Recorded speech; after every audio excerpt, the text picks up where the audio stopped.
السلام علیکم ورحمۃ اللہ وبرکاتہ، بسم اللہ والحمد للہ والصلاۃ والسلام علی رسول اللہ۔ رمضان کا آخری عشرہ بہت اہمیت رکھتا ہے۔ رسول اللہ صلی اللہ علیہ وسلم دوسرے عشرے کے مقابلے میں اس میں بہت زیادہ محنت فرماتے۔ صحیحین میں ہے کہ جب آخری عشرہ رمضان کا داخل ہوتا تو آپ عبادت کے لیے تیبند کس دیتے، اس کی راتوں کو خود بھی جاگتے اور گھر والوں کو بھی جگاتے۔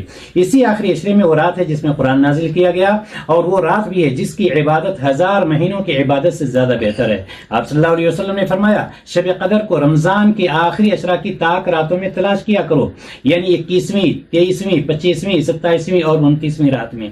شب قدر کی دعا آپ نے فرمایا، اللہم انک عفو تحب العفو فاعف عنی۔